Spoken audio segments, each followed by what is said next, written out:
बढ़ाने के मूड में। देखो कार्य का सदिश रूप क्या है, देखो अभी क्या समझोगे, एफ डब्ल्यू बराबर हमने क्या बताया था, F into S into cos theta, यही ना। ये चीज़ क्या है, ये इसका अदिश रूप है। क्या है, अदिश रूप है। अदिश रूप में क्या है, इसमें कोई दिशा नहीं बताई जा रही, सिर्फ क्या बताया जा रहा है, परिमाण, बस सिर्फ और सिर्फ परिमाण। हमने क्या रखा, हमने ये तो नहीं रखा कि एफ किधर बल लग रहा है, एस किधर जा रहा है, हमने इसका परिमाण रखा 500 रखा था ना पीछे, 510 और थीटा का मान रख के आंसर निकाला। लेकिन जब दिशा की बात आएगी, सिर्फ इसमें सिर्फ क्या है भाई, सिर्फ और सिर्फ परिमाण है।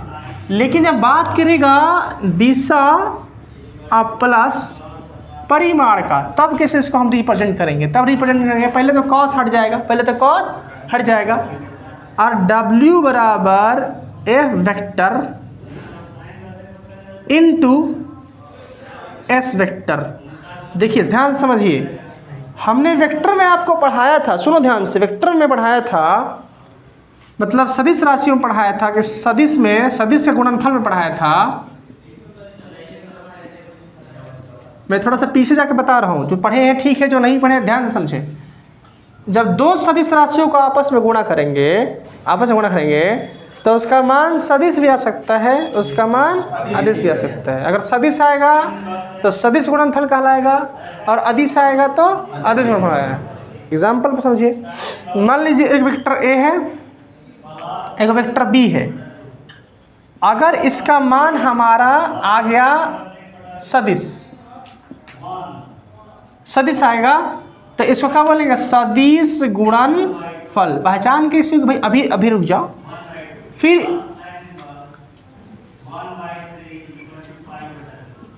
दूसरा ए बी, ये आ गया हमारा, क्या आ गया, अदिश गुणनफल। मतलब कहने का मतलब है, देखो इन दोनों को वेक्टर निशान लगा है ना, एक के ऊपर वेक्टर है मतलब सदिश का निशान है, अब बी के भी सदिश का निशान है, मतलब कह रहा है कि ये दोनों के दोनों कैसे राशि है, सदिश राशि है। अगर यहाँ सदिश गुणनफल आया है तो यानी कि यहाँ पे क्या होगा, क्रॉस। अगर अदिश मान आया है तो क्या होगा, यहाँ पे डॉट। आया समझ में? तो डॉट ये दिखाता है कि इन दोनों को हम आपस में गुणा किए हैं ना, तो इधर वाला मान कैसा आया है, अदिश। और क्रॉस ये दिखाता है कि हम दोनों का आपस में गुणा करके क्या है, सदिश। तो यहाँ हमने डॉट लिखा है ना, देखो इसके ऊपर भी वेक्टर का निशान लगा है ना जी, इसके ऊपर वेक्टर का निशान लगा है। तो वेक्टर के निशान से क्या पता लग रहा है कि ये दोनों कैसी राशियां हैं, सदिश राशियां हैं। ये भी सदिश है, ये भी सदिश। अरे बल सदिश राशि नहीं है, अब विस्थापन भी सदिश राशि है, तो ये भी सदिश, ये भी सदिश। लेकिन जो इधर प्राप्त हुआ है, क्या प्राप्त हो गया है, अदिश। तो यह निशान, यह बिंदु दिखाता है कि इधर वाला क्या है, अदिश। देखो दिखा रहा है ना, तुम ए वेक्टर से तुलना कर लो, ए वेक्टर से ए वेक्टर को, अब बी वेक्टर से एस वेक्टर को। देखो एक A vector into dot B vector equal to क्या आ गया, अदिश गुणनफल। तो यही चीज हमें बताया कि हेनिया वाला कैसा प्रवृत्ति रखता है। मान लो दोनों अच्छे आदमी हैं, इनका बेटा कैसा पैदा ले लिया, बुरा पैदा ले लिया, बुरा प्रवृत्ति पैदा लिया। हो सकता है कि ये दोनों अच्छे हैं, बेटा भी अच्छा पैदा ले ले। आया समझ में? तो दोनों प्रवृत्ति हो सकती है, अच्छे आदमी के अच्छे बच्चे, अच्छे आदमी के बुरे बच्चे। ऐसे हो सकता है बुरे आदमी के बुरे बच्चे या बुरे आदमी के अच्छे बच्चे। होता है कि नहीं होता है? मैंने अभी एग्जाम्पल दिया था कुछ देर पहले। हाँ जी, तो इसीलिए इसका ये कौन सा रूप हो गया, ये कौन सा रूप कहलाता है, सदिश रूप। क्या कहलाता है, सदिश रूप। कौन सा रूप, अरे सर नहीं भाई, सदिश रूप है ये, अदिश रूप है। अदिश में सबसे परिमाण, ये सदिश है ना, ये कैसा रूप है, सदिश रूप। अरे मेरी बात समझो, ये ना तुम्हारा, अरे भाई रुको रुको रुको, समझो पहले, देखो इसको समझ में नहीं आ रहा, मैं बता रहा हूँ। देखो ये ना हमने दिखाया कि इन दोनों का बेटा कैसा निकला, अदिश निकल गया। लेकिन दोनों वस्तु है क्या, सदिश ना। तो सदिश रूप मतलब ये दिखाना था हमको कि अपनी अपनी प्रवृत्ति को जाहिर करिए। तो इसकी प्रवृत्ति सदिश, इसकी प्रवृत्ति सदिश, इसकी प्रवृत्ति अदिश। ये थोड़ा ना मतलब हमको अदिश आएगा सदिश, मतलब है कि अपनी प्रवृत्ति को दिखाइए। तो इस प्रवृत्ति को दिखा दिया आपने, तो इसके पास दिशा भी है, परिमाण भी है। तो कैसा प्रवृत्ति दिखाएगा ये कैसा प्रवृत्ति दिखाएगा, इसमें सिर्फ क्या यहाँ पे क्या दिखाया गया, अदिश अदिश अदिश, कैसा प्रवृत्ति हो गया, ये हो गया अदिश रूप, ये हो गया। आया समझ में, कोनो दिक्कत, नो क्वेश्चन। हाँ एक क्वेश्चन और, अब क्वेश्चन बच्चे पूछेंगे, तुम लोग नहीं पूछा, मैं खुद से बताता हूँ। किसी भी दुनिया के कोई तुम कार्य करते हो, भले तुम कार्य में अदिश राशि यूज की, सॉरी सदिश राशि यूज की हो, लेकिन जो तुम्हारा काम अंत में प्राप्त हो रहा है उसका मान कैसा आएगा, अदिश के सदिश। जो किया हो, समय मैं तुमको पढ़ा रहा हूँ, सुनो मैं तुमको पढ़ा रहा हूँ, पढ़ाने में मैं तुमको क्या कर रहा हूँ, काम कर, बहुत सारे ऊर्जा खपत कर रहा हूँ, बहुत सारा मतलब बोल रहा हूँ, बहुत सारे भाषा यूज कर रहा हूँ, बहुत सारी यूज कर रहा हूँ चीज़ें, लेकिन मेरा कार्य किस में गिनती होगा। मैं भाषा यूज किया, ऊर्जा खपत किया, ये सब मान सकते हो तुम सदिश। तुमको डांट के पढ़ाया, समझा के पढ़ाया, सब क्या हो गया सदिश। लेकिन मेरा कार्य क्या कहलाएगा, अदिश। जो आसान भाषा समझो कि दुनिया में जो इंसान कार्य करता है किसी भी वस्तु के ऊपर, तो वह कार्य किस में काउंट होता है, अदिश में काउंट होता है। दिख रहा है कि नहीं दिख रहा है। भले हमने जो कार्य किया सदिश हुआ, लेकिन मतलब जो कार्य करने में जो अफोर्ड किए, मतलब जो यूज किए चीज़ें, वो क्या हो गई सदिश में, लेकिन असल में अंत में जो निकलेगा क्या निकलेगा, अदिश। समझ में आता है। यहाँ तक किसी का डाउट, ये चीज़ मैंने पीछे पढ़ा रखा था, लेकिन आई विल ट्राई कि भाई जो नहीं पढ़ा है उसको भी आ जाए, जो पढ़ा है उसको भी आ जाए। तो ये मुझे उम्मीद है कि तुम लोग ये चीज़ समझ में आ गई होगी। तो कृपया करके छापिए इसको आप लोग, समझो। देखो तो देखो, कार्य का मात्रक विमीय सूत्र निकालना है हमको। पहले हम इसका मात्रक पढ़ते हैं, उसके बाद विमीय सूत्र, ठीक है।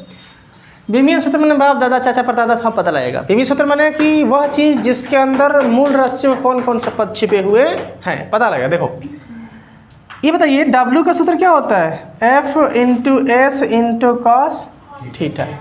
भाई इसका कॉस थीटा का तो कोई मात्रक होता नहीं होता है, कोई राशि थोड़े ना कॉस थीटा, ये तो गणितीय रूप है। तो ये इसको हटा दीजिए तो क्या बच गया, W बराबर F इंटू एस। तो इसका मात्रक क्या होता है, बल का मात्रक क्या होता है, न्यूटन होता है। अब देखो जब गुणा रहता है ना तो क्या लगाते हैं यहाँ पे, डैश क्या लगाते हैं, मात्रक क्या लगाते हैं, डैश। और एस मैंने दूरी, दूरी की मात्रक क्या होता है, मीटर, तो न्यूटन मीटर।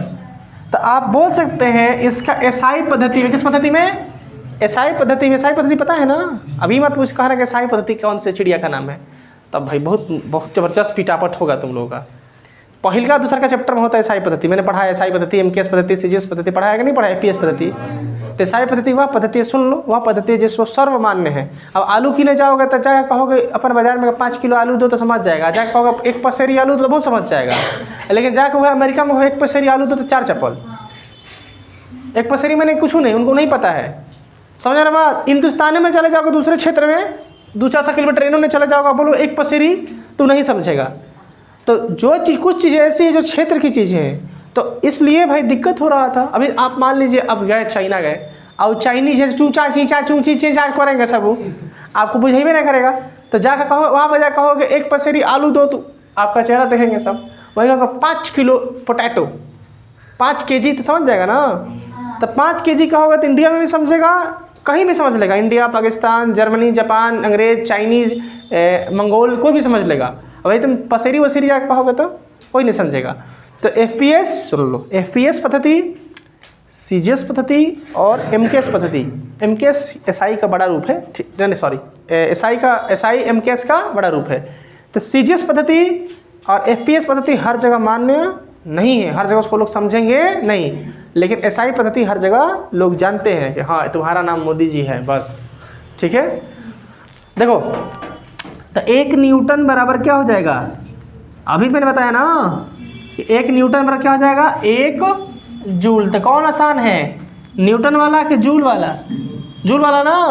तो देखो नॉर्मली फेमस क्या है, कार्य का मात्रक क्या होता है, जूल होता है, लेकिन इसका मात्रक न्यूटन मीटर भी हो सकता है, गलत नहीं है। छोटा होने की वजह से, आसान होने की वजह से लोग क्या यूज़ करते हैं, जूल करते हैं, न्यूटन मीटर करते हैं, जूल करते हैं, जूल।